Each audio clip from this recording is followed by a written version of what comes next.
On Sunday night, just before 9 p.m., 20-year-old Santiago Garcia got a call from his stepfather, Jason Sharp, asking for a ride. Garcia agreed and drove him to a nearby neighborhood in Pomona Village. Unfortunately, just moments after they arrived, they were attacked and Garcia was fatally stabbed. On Sunday, police responded to a report of a stabbing at the Southern Regional Hospital. Upon arrival, they saw the lifeless body of Santiago Garcia with stab wounds. Shortly thereafter, two other persons arrived for treatment, namely Jason Sharp and Kenroy Smith. Information received is that Santiago Garcia and Jason Sharp went to the residence of Smith to purchase cannabis. There was an altercation between them. A fight started, at which point Smith took out a knife and inflicted the injuries to both persons. An investigation is being carried out, and this file will be sent to the DPP for directives. Garcia's sister, Melissa Lemus, who was celebrating her birthday on the day her brother tragically passed away, shared that he was simply doing a favor for his stepfather. He had no idea about the danger that was awaiting them. He was in his room laying down when he received a call from Jason that Jason wanted him to pick him up where he was. And after that, he wanted to take him to a place where they sell weed, right? So my brother, well, because he worked for my brother tried to help him in everything he can. So he did what he wanted Jason Sharp him to do. After that, then he said this person just came through the back and hurt him with a knife. But as we see my brother's body, he had bite. He also had another cut in his hand, and his nose was bruised. ACP Gilberto Romero explains that an argument broke out between the parties, resulting in Garcia's fatal injuries. However, according to Lemus, the perpetrator has had intentions of hurting her brother for about a year. We know that it was a threatening from years ago.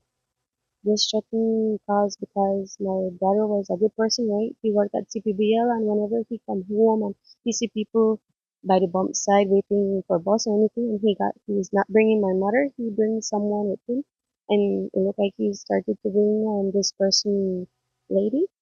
The person was very jealous of it, and he was telling other people that he would do something to my brother.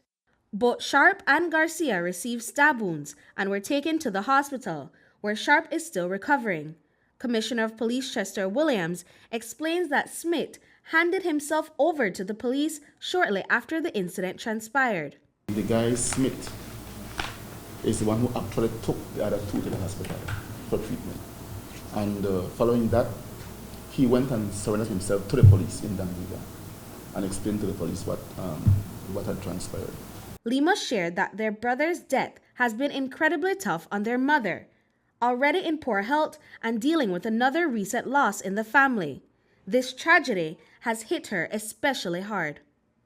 Someone came here on a car and told her that my brother has passed, he's hurt and he's passed away, and she didn't believe it. She called me, and that's when I realized that something happened because she was very, very sad, crying, screaming.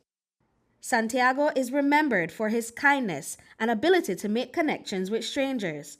He was constantly surrounded by friends and family who loved and supported him. If he would see you on the street, he would hail you, talk to you. I could tell you he's a loving, loving person. He loved me so much, that's why I was like this to him. He needed something, and whenever he needed help, he had other friends. He had Eddie from Cayo. He had so many other people. He also had a good girlfriend that he always talked about that live in Benke. And, we believe that what happened, we just want justice because he was a kind person.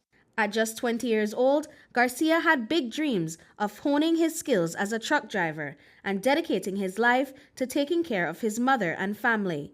Now, his family is calling for justice for Santiago and for all those who loved him. I don't understand why they would have done that to him. It just hurt us because my grandfather has already passed March the 12th, and we received a bad news in a month, nearly in a month, March 30th, which was my birthday. It was a very big shock, like I told you. He had very many plans apart of that, right? Building my mom a big house, making her stop work, maintaining her. He promised my mom that he would stay with her forever because it was only him and my mom at the house. Brittany Gordon for News 5.